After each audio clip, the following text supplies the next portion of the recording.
Ini Prof, kita udah duga pasti nih Mas Iya. Aksan ini ujungnya ke sana, kebocoran-kebocoran itu kan. Gak. Memang sering ngalami kebocoran ya? Kebetulan di rumah, Di rumah? lagi musim hujan.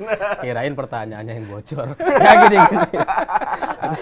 Tadi malam misalnya ada salah juga ya ketika Mas Gibran menyebut incremental capital output ratio, ICOR, 5%. Nggak boleh, ICOR ya hanya sebut 5. Ya, Oh, iya semakin benar. kecil ICOR semakin efisien Bagus, iya. ekonomi ya. Indeks Jadi soalnya dia. iya, jadi itu sebabnya dia salah. Tapi saya heran, waduh ini Pak Mahfud bukan ekonom. Kalau saya koreksi itu, tidak perlu pakai persentase gitu loh. Pengalaman dua tahun ya? 2 tahun. 2 tahun sebagai eksekutif dan sebelumnya 9 pengusaha tahun, ya. 9 tahun jadi anak presiden. Oh ya itu Mas Alif. Saya tidak mau terpancing dengan Mas Alif, bicaranya kan pelan karena khawatir kerekam sehingga harus karena lambat ditarik. Itu kan Ditarik. bisa juga kan begitu kan. Tapi menteri loh Pak. Oh iya ya benar ya.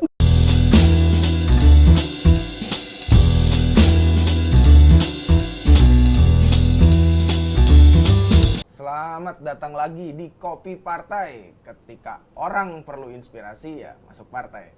Gitu nggak sih? Iya. Sekarang kita menghadirkan 2 kader partai dari PDI Perjuangan yang hari ini kita akan ngebahas soal debat cawapres semalam. Ya tapi kopi partai tadi kan. Iya. Ini kenapa yang disajikan teh? Ya ini untuk menggambarkan situasi politik sekarang. Oh. Bilangnya kopi ternyata teh. Teh. Bilangnya wali kota ternyata Sennya ke kanan ternyata ke kiri gitu ya. Oh, memang Mas Alif sama Mas Aksan nih ada aja ya idenya ya. Ada saja ya, jadi pagi kedelai, sore sudah tempe ya. Nah, kira-kira gitu. Sekarang itu ada orang kembar, Pak. Iya. Namanya Plin dan Plan. Oh, Bukan Upin dan Ipin ya. Bukan, Oh, beda Upin dan lagi Plan. memang. Memang zamannya udah berubah ya, Prof ya. berubah. Iya. yes. Nah, semalam itu kita udah ngelihat debat cawapres. ya. Bang Eriko dan Prof Hendrawan melihat itu semalam. Lihat, saya lihat. Dan secara khusus memang mengalokasikan waktu untuk menonton itu. Oh, Karena penting sekali. bidang ekonomi kan bidang utama saya, kajian saya. Ya. Berarti cocok ini kita. Memang beda kelasnya kalau Prof itu. Iya. Jangan ditanya yang sama dengan Prof dengan saya. Kalau beliau S3 terus Prof, kalau kita S1 aja pas-pasan kan begitu kan. Jadi jangan juga ini Mas Aksan, Mas Alif jangan sama pertanyaannya. Berat dong. Masa S1 dibandingkan Prof ya kan? Ini saya nggak tahu ini berat atau enggak. Tapi berdasarkan dari hasil debat cawapres semalam, sekarang itu masih menyisakan beberapa pertanyaan. Termasuk salah satunya adalah pembiayaan IKN. Karena yang satu bilang investornya banyak, gitu ya. Pak Mahfud bilang nggak ada itu yang investornya masuk. Gitu. Nah, Jadi gimana penjelasannya? saya kira kalau diikuti dari pemberitaan, kan Presiden membawa sejumlah konglomerat ke IKN. Ya. Kemudian Presiden juga sudah keliling ke sejumlah pusat-pusat pendanaan dunia untuk mengundang investor. Ya. Nah, kemudian memang ada komitmen dari Mayapada Group, ya, kemudian Agung Sedayu. Sedayu Group, Sinarmas Group, ya, Hasim Joyo Hadikusumo dan seterusnya. Oh, ada Pak Hashim juga sih. Ada, hanya masalahnya adalah yang ada perbedaan gelombang atau medan kesadaran ya. Kalau Pak Mahfud pikirannya investor internasional, Oke. sedangkan Mas Gibran menjawabnya Investor lokal. perusahaan-perusahaan properti lokal. Jadi itu saja. Tapi sebenarnya mereka ini sudah ngasih uang nggak kan? Kalau beritanya kan sudah 40 triliun gitu. Itu sudah direalisasikan. Komitmen ya, jadi Oh, baru komitmen. baru komitmen. Baru Jadi komitmen. letter of commitment atau bahkan letter of intent. Jadi baru surat niatan. Surat ya, tertarik. surat niatan. Oh, ini tuh ibarat orang pacaran udah ngapel gitu. Hmm, Tapi belum tahu jadian. kapan mau ngelamar. Tapi kan sebenarnya sederhana ya, karena memang sejak awal kita mendesain IKN ini, pertama memang dana awalnya dari APBN, ya. Ini sudah kita sepakati ya. Yang 400 triliun. Iya, 450 sekian triliun. Nah, nanti sembari ini berjalan, para investor swasta akan sadar, oh, ini ternyata pemerintah komitmennya tidak bisa ditarik lagi, irreversible, tidak bisa ditarik lagi. Itu sebabnya mereka baru masuk, ya. Tetapi memang dari awal juga disadari tidak mudah. Pak Mahfud betul sebenarnya. Jangan sampai ketika ini berjalan kemudian komitmen APBN menjadi cek terbuka seperti kasus kereta cepat Jakarta Bandung. Oh, yang Kan semula tidak ada unsur APBN. Kok tiba-tiba sekarang APBN ditarik-tarik. Sehingga beban tetap itu akan selalu dibawa dalam APBN. Ini kalau Bang Eriko ngelihatnya Ya. kemudian gimana perkara IKN itu? Sebenarnya ini kemudian dengan alokasi 20% APBN, 80% investasi itu gimana? Porsinya apakah itu sudah tepat atau gimana? Ya sekarang begini, kalau saya melihatnya secara jernih aja, sesuatu kan katakan mau menginvest siapa saja tentu harus jelas IRR-nya, internal rate return-nya harus pasti. Nah ini pertama. Yang kedua, bagaimana situasi katakan secara detail hukumnya itu seperti apa. Nah yang ketiga juga, apakah ada jaminan nanti di dalam kepemimpinan mendatang itu pasti bisa diteruskan. Sebagai contoh, saya mau memberikan satu contoh yang real, karena kami sudah pernah ke sana. Saya tidak tahu Prof. Hendrawan sudah pernah ke Brasilia, ibu kotanya Brazil. Ya, itu direncanakan tahun 62 dimulai oleh, kalau saya tidak salah, Presiden Kubik ya. Dan sampai saya terakhir ke sana 2013-2014 itu masih berlangsung pembangunannya, jadi 50 tahun lebih. Nah, apakah seperti IKN ini sesuatu hal yang layak? Sebenarnya itu sudah menjadi cita-cita dari founding fathers kita, dari Bung Karno. Waktu dulu di Palangkaraya ya Prof. Yes. Ya, tetapi situasi sekarang tidak memungkinkan. Nah kalau kami melihatnya secara jernih, ini kan sudah diambil keputusan, artinya kami di DPR juga sudah setuju, Prof. Hendrawan, kami semua sudah mensepakati untuk membiayai itu. Hanya sekarang apakah itu mau diselesaikan dalam 1 tahun, 2 tahun, ataukah memang jangka panjang? Kalau saya menilainya secara pribadi, kan ini kan boleh kita semua memberikan penilaian, ini sebaiknya memang jangka panjang. Artinya kota yang ideal itu adalah seperti itu nantinya. Apakah ini bisa diselesaikan dalam 1-2 tahun? Nah, kita tidak boleh juga memang memaksakan diri. Seperti itu Mas Alif, Mas Ahsan. Jadi, menarik ya. Berarti kalau saya simpulkan dari penjelasan Bapak ini, berarti ini PDI Perjuangan minimal harus menang sampai 2045 ya. Loh. Ya, saya kira Menang terus gitu supaya Iya, bisa dikawal supaya harus.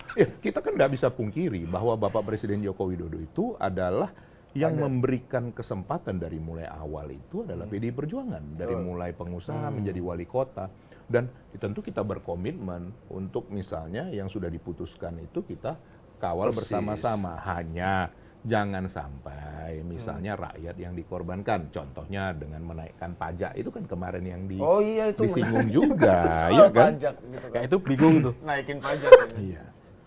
Soalnya kalau yang sebelah itu pernah naikin pajak 300%, terus kemudian diprotes dan diturunkan lagi.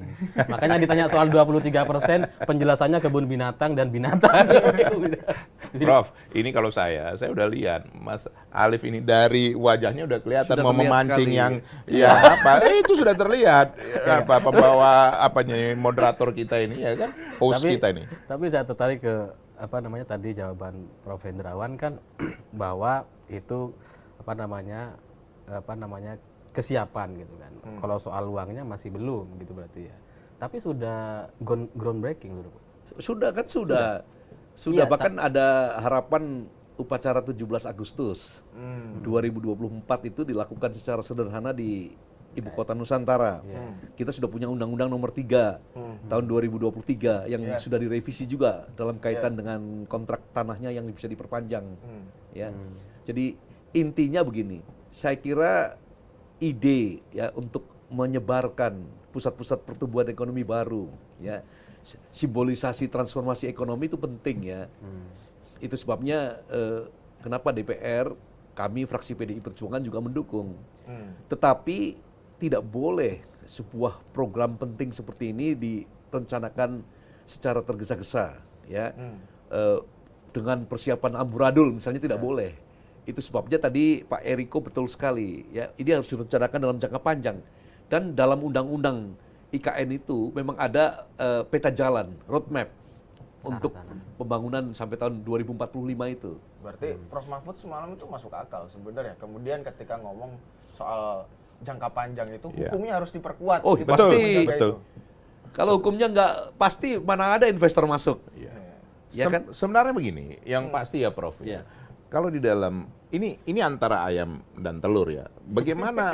Ini kan langsung pikirannya kan negatif nih kalau ayam sama telur. Padahal sebenarnya benar. Mana di luar ayam sama telur sampai sekarang perdebatannya belum selesai kan begitu Yang kan? pasti duluan Tuhan yang menciptakan. Iya, itu jelas. Itu Jelas. tidak bisa kita Tidak bisa pungkiri kita- kan begitu. Nah, kalau melihat sebenarnya seperti ini, apa sih sebenarnya yang disebutkan kepercayaan terhadap negara kita? Investor itu sebenarnya seperti apa? Mereka ingin jelas statusnya seperti apa. Apakah ini ada jaminan? Kan itu yang dikhawatirkan oleh para investor. Itu yang paling pertama sebenarnya kan. Nah, apakah ini akan berjalan terus nanti kalau ganti pemerintahan? Nah, itulah yang dijawab oleh Prof. Mahfud, oleh Mas Ganjar, dan kami di PDI Perjuangan, bahwa kita menjamin hal itu untuk tetap berjalan. Tetapi realistisnya juga ada. Tadi sudah disampaikan Prof. Hendra, kan bisa dihitung. Ya. Seperti apa sebenarnya kelayakan yang sesungguhnya. Jangan sampai mengorbankan juga pembangunan-pembangunan yang lain. Jangan sampai mengorbankan kemampuan rakyat. Misalnya tadi pajak langsung dinaikkan atau apa. Kalau rasionya ditinggikan, sebenarnya yang disampaikan oleh Prof. Mahfud sebenarnya kan rasionya. Iya. Nah, kita juga harus ingat nih Prof. Hendrawan nanti yang lebih fasih ini. Kita baru 10, berapa Prof? 10,5. 10,5. Ini Mas Alif, Mas Hasan, nanti boleh dilihat, di search sendiri. Yang namanya Bangladesh saja sudah 13% lebih. Oh, Nah, artinya Bangladesh negara yang masih jauh di bawah kita Iya. kondisinya. Itu rasionya sudah di atas 13. Malaysia Investasi. kalau saya tidak salah sudah 16, 17. Kalau negara maju sudah di atas 20, 22, Rasio 23. investasinya itu. Rasio dari Tax ratio. pajak, Oh, tax tax ratio. rasionya. Oke. Pajak Maksudnya- terhadap produk domestik. terhadap produk domestik bruto. Nah, artinya kita bukan harus menaikkan pajak, tapi bagaimana pajak yang berkeadilan. Apakah sudah benar-benar berkeadilan pajak yang sekarang dilakukan? Janganlah masyarakat kecil terus yang katakan Iya. yang ditekan dalam hal ini kan begitu. Itu artinya kalau naikin pajak ini kan semacam jalan pintas.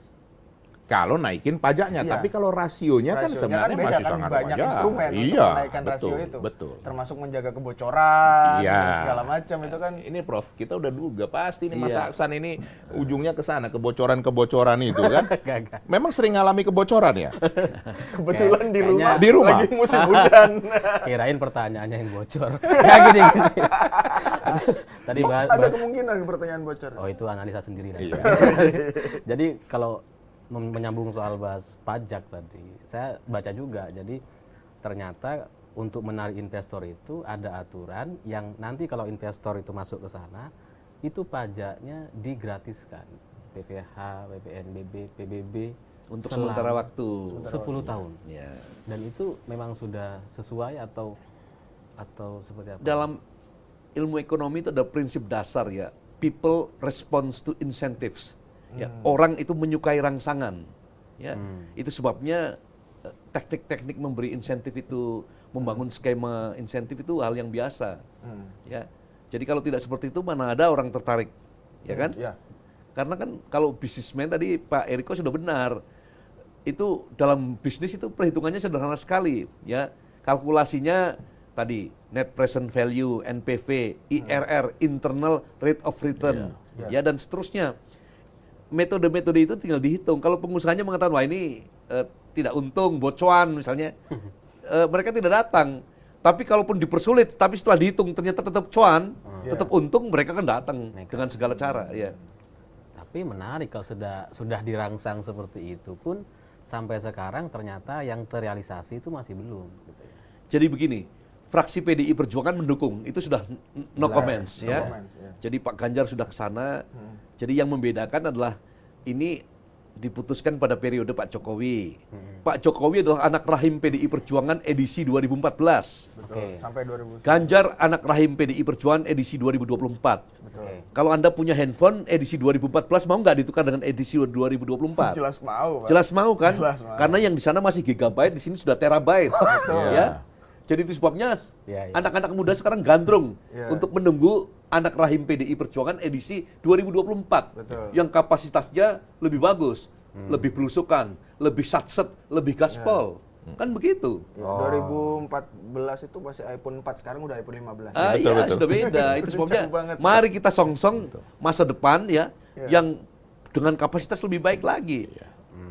Oke, oke. Nah, ini terus dari kemarin itu juga ada hal yang menarik adalah ketika Pak Mahfud menanyakan soal infrastruktur sosial. Infrastruktur sosial yang dijawab oleh Mas Gibran itu adalah stunting. Nah, menurut Bang Makan Eriko siang. dan Prof. Hendrawan itu benar nggak sih bahwa stunting itu bagian dari infrastruktur sosial? Ya sebenarnya kalau ini soal tadi, sebenarnya ini kan sebenarnya melanjutkan dari Mas Alif aja tadi soal apa itu, apa tadi, sen maju atau mundur, sen ke kanan atau belok ke kiri, kan nggak ada masalah juga. Ya. Tergantung orang meresponnya. Tapi kalau kita melihat sebenarnya, ya kalau mau disebut infrastruktur sosial itu kebetulan menjadi mitra kami juga. Sebenarnya ini yang paling utama Badan Pusat Statistik, kan begitu kan. Artinya semua dasarnya dari sana. Karena kita ini kan di sini kelemahannya itu adalah data yang tidak Integrasi. tidak bisa mewakili dengan seutuhnya. Betul. Contoh ini paling simpel. Bansos saja dari pengalaman saya keliling di tempat Prof juga pasti Sama, begitu, iya. di Jakarta banyak yang salah sasaran. Nah, sasarannya ke Orang apa mampu. misalnya ke orang yang mampu. Atau Apakah udah meninggal. bukan Depsos yang salah? Bukan. Karena datanya memang seperti itu. Nah, ini yang sebenarnya yang menjadi paling penting yang dimaksud dengan infrastruktur sosial. Tapi akibatnya itu misalnya, tapi jauh sekali akibatnya ke stunting itu ya. Coba saya pikir-pikir dulu, saya belum ketemu jawabannya itu, Prof. melompat ya, Melompat. karena yang dimaksudkan oleh Profesor Mahfud itu persoalan regulasi, institusi, ya. Tiba-tiba dia stunting, jadi disitulah ada lompatan. Jadi tadi malam misalnya ada salah juga ya ketika Mas Gibran menyebut incremental capital output ratio, ICOR, 5%. Nggak boleh, ICOR ya hanya sebut 5, ya. Oh, iya Semakin benar. kecil ICOR semakin efisien Bagus, iya. ekonomi ya. Indeks Jadi soalnya dia. iya, jadi itu sebabnya dia salah. Tapi saya heran, waduh ini Pak Mahfud bukan ekonom. Kalau saya koreksi itu, tidak perlu pakai persentase gitu loh. Iya, iya. Itu mungkin Tapi di hafalan. Indonesia itu ICOR-nya masih tinggi loh, Masih Prof. 6,4. Bahkan kalau kemarin kami diskusi dari Mbak Filiani katanya masih sekitar 7, Prof. Ya memang Itu Di harus beberapa. diturunkan, kan? Ya harus harus turunkan. turunkan supaya efisien. Iya. Ya. Karena itu kalau nggak salah itu Ease of Doing Business 2017 itu kan paling atas gitu investor itu ngomong adalah korupsi yang sambungannya sama persis. Iya. ICOR Iya. itu ya berarti. Iya, betul. Iya. Jadi itu memang harus ditekan. Tapi mungkin gini, itu hafalannya ada persennya, jadi harus disebutkan persennya. Mungkin ya itu salah lah. Nggak, tapi dari 3 cawapres ini, Prof, saya sih punya penilaian pribadi. Gitu. Saya pengen dengar penilaian dari Prof. Hendrawan dan Pak Eriko ini dari 3 capres ini masing-masing tuh seperti apa gitu. Dari Pak Mahfud, Gibran, Dan Caimin. tadi Kalau udah Caimin ada- tuh kayak apa? Sebenarnya tadi kan ada keyword yang menarik juga Gimana? soal melompat dan kayaknya emang Mas Gibran ini suka melompat-lompat. Dari wali kota ke cawapres gitu. Banyak proses yang melompat. Saya dulu ya. Ya, Jadi silakan. begini, kita harus mengakui bahwa Pak Mahfud ini dibesarkan dalam tradisi yuridis. Itu sebabnya jawaban-jawabannya kita lihat orientasinya sangat yuridis. Nah, dalam hal ini bisa dibenarkan karena bagi Pak Mahfud tidak mungkin pembangunan ekonomi itu bisa berjalan kalau kerangka hukumnya tidak beres, ya. Betul. Dalam jangka panjang kemajuan sebuah negara itu tergantung dari tatanan hukumnya, ya. Itu sebabnya dia selalu, pengalaman saya rapat tentang hal ini, rapat tentang cybercrime, ini dikembalikan ke aspek hukum. Ya. Jadi saya pun sebagai ekonom sekarang merasa penyelesaian persoalan-persoalan ekonomi tidak lagi dalam ranah ekonomi, Iya. harus di ranah hukum. Dalam hal itu kekuatan Prof. Mahfud. Mahfud. Hanya kita juga harus mengakui Gibran lancar semalam ya, karena dia menggunakan bahasa-bahasa yang biasa digunakan oleh birokrasi, Bahasa teknis ekonom lah. pengusaha, kadin dan seterusnya. Ya, jadi teknis-teknis seperti itu. Ya, Gini rasio misalnya, kalau saya ada dalam perdebatan itu saya mengatakan Gini rasio itu kan diukur dengan pengeluaran, Betul. tidak menggambarkan pendapatan. Betul. Pengeluaran dijadikan proksi untuk pendapatan.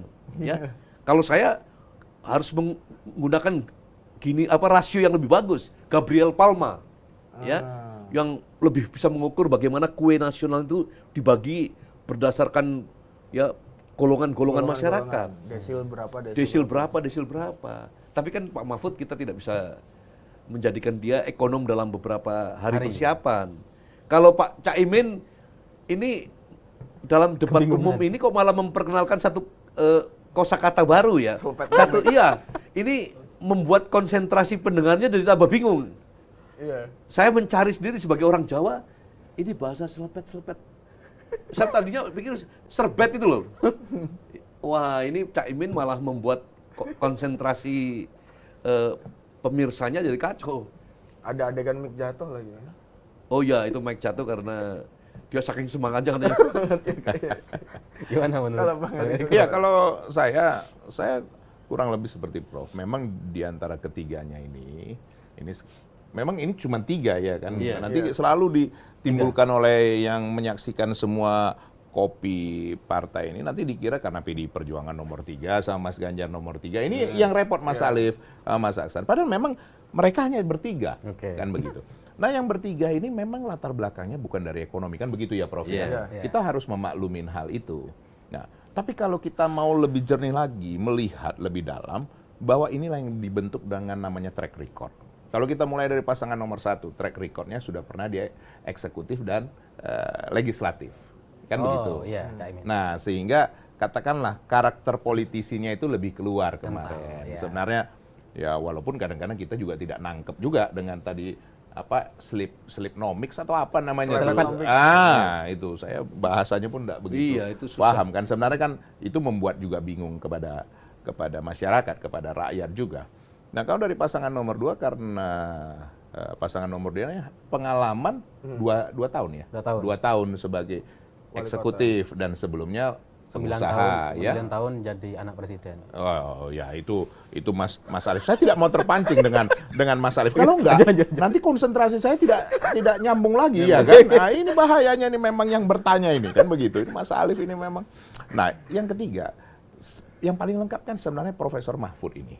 Iya. Pernah di eksekutif, pernah di legislatif, pernah di yudikatif. 3 lagi tuh trias politika. Nah, kan nanti saya dikira 3 terus kan begitu kan, trias politika. lagi, Tapi itu 3 kenyataannya. lagi, iya. Beliau paling lengkap. Nah, sekarang saya tanya, ini bukan saya mau artinya keluar dari pembicaraan kita ini. Coba uang dulu. Apakah ada uang sekarang dijamin, ada jaminannya? Dulu dijamin sama emas, Prof. Yes. Iya, Betul? Iya. Sekarang dijamin oleh kepercayaan. Iya. Betul tidak? Trust. Udah Iya, di yes. pasar. Yes. Iya. Namanya supply and demand. Nah, kalau kita melihat bagaimana caranya bisa dipercaya, yaitu dengan berjalannya hukum secara adil, baik ke atas maupun ke bawah.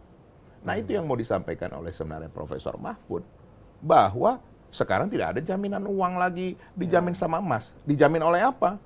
Kepercayaan. Kepercayaan terhadap yang menjalankan itu. Nah, bagaimana kepercayaan menjalankan itu? Tidak ada jalan lain, hukum. Nah, itu yang sebenarnya beliau mau sampaikan dengan segala bahasanya. Memang ciri khas Prof Mahfud kan begitu. Dia apa adanya saja disampaikan kan begitu. Iya. Paham.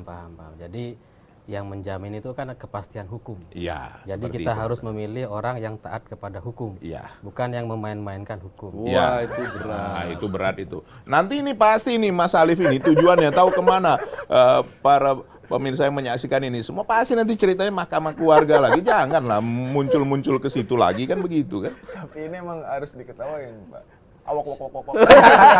Tapi semua sudah tahu. Dari pengalaman saya, ini kan saya baru kembali dari reses di Dapil. Iya. Oh Iya, iya, iya, oke, iya. menarik, Saya menarik. bertemu dengan kalangan pemuda, kalangan mahasiswa, bahkan yang mengejutkan masyarakat desa yang sangat humble ya, sederhana. Mereka tahu loh. Soal MK itu. Iya. Jadi mereka sadar bahwa ada sesuatu yang salah. Ada satu peristiwa yang istilah saya tuna etika.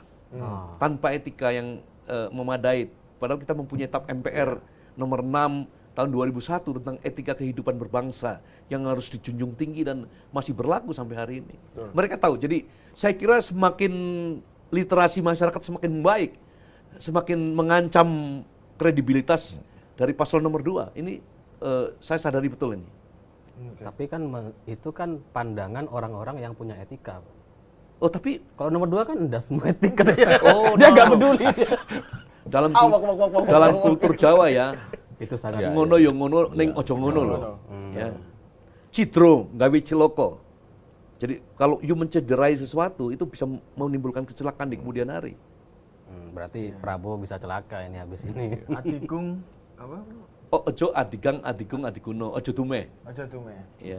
Tapi Itu bagian dari itu sebenarnya. Tapi- Ya kultur kita, karena saya dibesarkan dalam tradisi Jawa ya. Tapi ini nyambung sedikit, ya udah agak lewat, tapi sedikit soal masyarakat di bawah. Saya kebetulan juga domisili di Madura, Pak. Oke. Jadi sehari-hari di Sumeneb, dan ya saya juga lihat sih bahwa masyarakat mengerti soal itu. Cuman akhir-akhir ini tuh ada anomali gitu yang bilang bahwa masyarakat tuh nggak ngerti soal MK. Anak muda itu nggak peduli soal MK, prosesnya seperti apa. Di banyak lembaga survei mengatakan itu, bahwa masyarakat yang paham hanya sekitar 25-30%. Jadi banyak yang nggak tahu katanya. Tapi kalau ngelihat di lapangan kayaknya kok banyak yang tahu ya ternyata. Jadi memang seperti itu ya. Ini kan teori bagaimana penyebaran informasi. Pertama yang 5% dulu, lari ke 15. Betul. Ini kan terus kalau bergulir dalam ya? teori komunikasi kalau tidak salah Everett M. Rogers ya. Betul, iya. Seperti itu. Jadi nanti ini akan meleleh lagi. Mancur lagi ke bawah-bawahnya sehingga 30 menjadi 45, menjadi 50, 60%. Akan seperti itu. Oh, sekarang udah 70 kayaknya. Sekarang sudah semakin snowball ya. Bola Mas salju. Mas Hasan, ini kami mengkaji langsung di Iya. Kompas Dapil. Oke, TV Kompas. yang Litbang Kompas. Itu nyata loh, Prof. Bahwa yang sudah menentukan pilihan itu baru sedikit. Jadi kan 28,7% belum menentukan pilihan dan ragu. Undecided Iya, ya. Oke, yang 71, sekian % itu ternyata hasil survei dari Litbang Kompas nih, 41,7% itu masih swing voter. Jadi kalau dikalkulasi itu masih 56%, kurang lebih 56-57%. Berarti yang sudah menentukan itu baru 43%, Prof. Yes. Nah, artinya apa? Kalau saya melihat ini mungkin bisalah diambil kesimpulan secara pribadi. Masyarakat kita sudah paham. Apa yang Sudah sedang sangat terjadi. apa yang sedang terjadi, tapi mereka menjadi, katakanlah nanti saya akan tentukan pada saatnya. Atau mereka lagi nungguin debat ini jangan-jangan ya. Yes, itu salah satu. Mereka nonton. Ya, Ini walaupun itu agak ngingatin saya sama Pilpres 2014 sebenarnya. iya.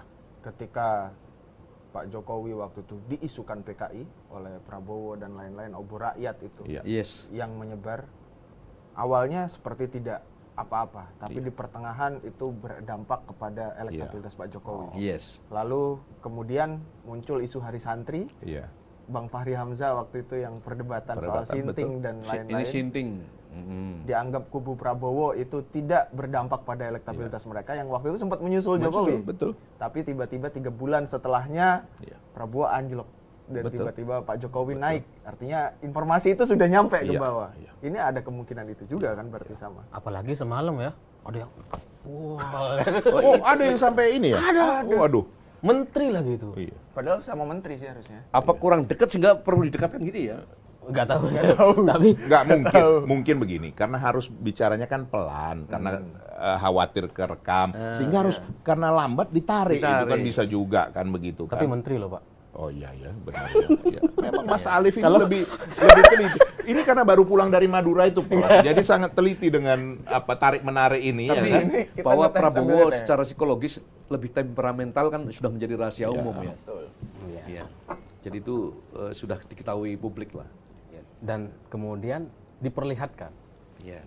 Itu menjadi satu berkah tersendiri menurut saya, yang saya pikir itu nggak akan ada yang ngerekam gitu. Tapi viral. Tapi viral dan Saya, ada. waduh, terima kiriman dari berbagai Banyak. sudut ya. Dan itu nampaknya akan sampai ke masyarakat. Ya pastilah. Ini sekarang apa sih yang Kalau nggak sampai kita sampaikan. Betul. Kita kasih di sini. Ini videonya. Iya, gitu. Tapi kemudian terakhir ya mungkin. Iya. Ini kalau kita melihat bahwa Pak Jokowi selama 9 tahun itu memang membangun pondasi ekonomi dan sudah ada hasilnya lah, harus kita akui, dari 70 sekian persen kepuasan masyarakat, yang menurut saya ya bisa jadi 50% dari angka itu adalah saham PDI Perjuangan sebagai partai penyokong utama. Yes. Yang harus diakui hari ini sudah memberikan percepatan ekonomi pasca krisis 2008 dan perang dagang. Itu harus kita akui jujur. Dan jangan salah, Mas Hasan, Mas Alif, boleh tanya Prof. Hendrawan.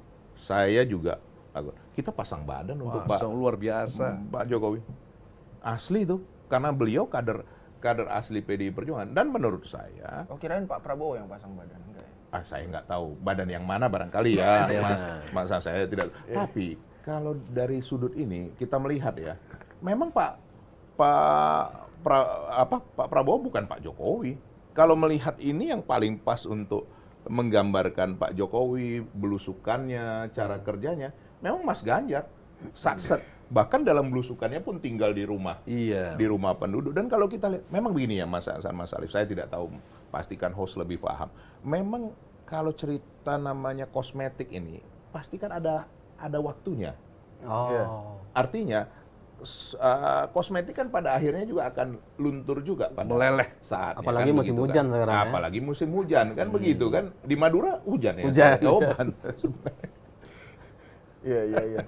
Jadi artinya sepakat nggak Prof. Hendrawan dan Bang Eriko kalau dari proses itu untuk tetap menjaga ekonomi lebih bagus harus dibentengi dari sisi hukum agar tidak bocor kemana-mana. Oh ya pasti. Ya. Jadi narasi melanjutkan itu memang pas lah untuk Ganjar Pas. Mahfud ya. Melanjutkan dan lebih Perbaikan. baik. Lebih baik. Dan lebih baik. Dan lebih baik. Itu paling penting, melanjutkan dan lebih baik. Siap. Terima kasih. Mas, Gen Z, itu fokusnya hanya 3. Oh, Tiga lagi. Tiga lagi. Benar. Iya. Hasil survei ini. Betul ini. Oke. Betul. Gimana tuh? Yang pertama adalah mereka itu Prof, soal korupsi. Korupsi. Nah itu jelas bahwa Mas Ganjar menyampaikan, hanya Mas Ganjar yang menyampaikan bahwa calon wakil presiden akan diberikan kekuasaan. Oh itu jelas. Hanya Mas Ganjar yang secara Clear. Cetai. Clear. Kan begitu. Nah yang kedua, Mas, bahwa generasi muda ini paham betul energi baru dan terbarukan. Supaya apa? Sustainable. Supaya dunia ini tidak kiamat segera.